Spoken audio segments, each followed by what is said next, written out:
Here's the start of my series on happiness, and I hope this is going to prove fruitful for you. Some years ago I came up with a formula for happiness. Happiness equals reality minus expectations. Now, I say I came up with a formula. It's quite possible that I'd picked this up along the way and just forgotten the source and thought it was my own brilliant idea. Either way, it seems like a good place to start. And actually it's quite topical at the moment because the once upon a time CEO of Google X, Mo Gaudat, has written a very, very interesting book called Solve for Happy, where he picks apart this idea in some detail.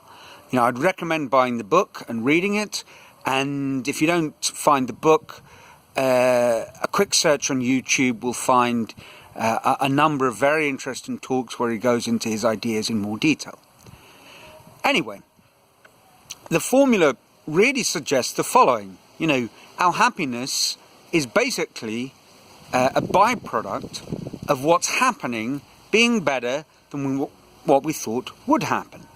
And intuitively that makes sense. And in fact, it suggests a number, certainly two, very interesting methods for making ourselves happier. Both of these, I believe, are quite flawed, so I'll take some time to explain what I mean. The first obvious place to start is to think, well, you know, if happiness is reality minus expectations, what I need to do to be happy is to improve my reality. And I think this is what we have been brought up to believe, and many of us have tried to do from quite a young age. But it's a flawed strategy. Flawed for a number of reasons, but I think maybe the easiest way to explain a principal flaw is the law of diminishing marginal returns. So, you know, you buy a new car because it's more than you ever thought you'd have before. You're BMW, making your dreams come true, and that's going to be what makes you happy. But obviously, after a while, it becomes the exceptional car, becomes the new normal, and in fact slips into the world of what you expect from life, and consequently stops making you happy. Now, this flaw of a sort of consumerist approach to happiness is obviously just scratching the surface of why materialism or consumerism doesn't lead to our overall happiness. But for the purposes of this talk, it's a good place to start. So you've got your BMW, but now you need to chase after something bigger and better, you know, a Rolls Royce. But what then? So this idea of pursuing concrete, tangible things that are continually better than what we'd kind of grown up expecting, whether it's concrete, tangible, material things, or success in our job, or, you know, in our relationships or whatever, is basically undermined by the fact that very quickly, whatever it is we were pursuing will simply be what we grow to expect. So perhaps an alternative approach to use the equation for happiness to make us happier is to say, well, okay, reality is what it is, but if I can reduce my expectations,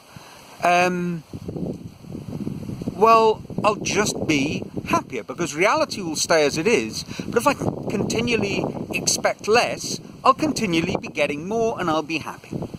Now, in a way, I see that where I live. My late friend Mike and I, we used to talk about this. You know, we discuss a lot of things, but the locals seem to be really, really, really happy.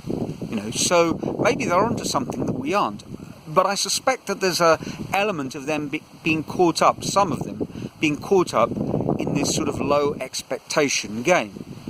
And here, there's a slightly more insidious element to it, which is, you know, their low expectations aren't part of a philosophical gambit. their low expectations are part of what society has taught them to believe is their lot in life. And that's a quite different matter, and perhaps worthy of a whole episode on its own. But let us just imagine that you could sort of play some sort of Jedi mind trick and expect less. And then reality is what it is, and so you're happy. Once again, you're going to fall into the trap or the time lapse of that reality will slowly erode the belief in your expectation. Eventually, that reality is going to become what you expect life to be. However much you try to trick yourself into expecting less. Now, it must be said, as a sort of a sideline, that way of thinking perhaps is one of the reasons I love travelling in the way I travelled. Because by doing the minimum amount of preparation, as I think I've explained, probably driven more by laziness than a deep philosophy, but accepting that I did the minimum amount of preparation, enough that I'd have some stuff, some cash to get me started, and a ticket to get somewhere and possibly also to get back, although not always. I had no built-in expectation. And so the holidays tended to be absolutely fantastic.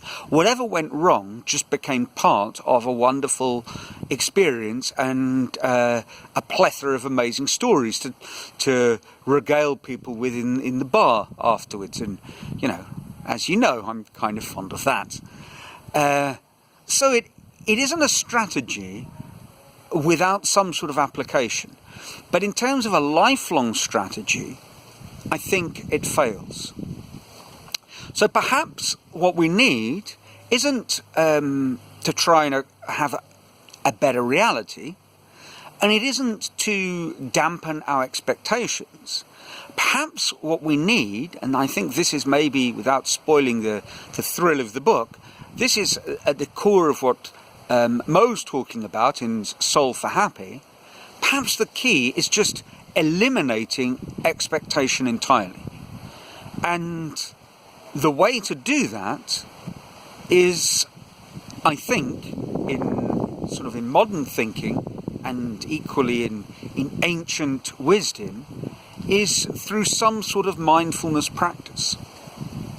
So the more we live in the moment, the more we simply observe the moment and enjoy the moment, the less we kind of plan and scheme and prepare for future events, but simply live the moment as it is, the happier we are. Because it's that planning and scheming that starts building up expectations. Equally, the less we sort of dwell and reflect on the past, and what happened in the past, the less likely we are to build up these sort of misleading or flawed expectations of how the present should be. Now, obviously, we are not goldfish. I'm not sure if goldfish do have this sort of 30-second memory. We're not squirrels. We don't just, or dogs. We do think about the past and we do think about the future.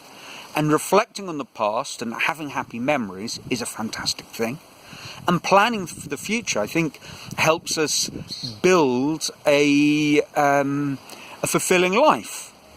But all with some sense of balance. And the more we can live in the present moment, the better. Now, I am by no means, Neil the Zen monk. And my mindfulness attempts, my meditation attempts have generally met with difficulty. And I think this is fairly normal. And another very interesting book to read, 10% Happier by Dan Harris, an American news anchor who sort of looks into the whole world of meditation. It's a great book. I've read it in Portuguese, not English, but I'm sure, given my weakness in reading Portuguese, it's probably even better in English, if you speak English. it's a good book, and another one that I'd recommend. So I've had difficulty trying to build up a meditation practice, but here's a very, very simple sort of baby meditation, and it's the chocolate method. All you need to do is think back to when you were a child and the way you'd eat a cube of your favourite chocolate. You know, maybe not a cube, a triangular prism of Toblerone. Now that was a treat when I was young, you know, that we'd get when a tube of it arrived from probably someone on an overseas trip. Absolutely wonderful. And you eat that block lovingly, slowly, rolling it around in your mouth, savouring every last morsel. You know, and if you're enjoying just thinking about that, don't resist. Get a cube of chocolate and try this under the guise of I'm practicing meditation.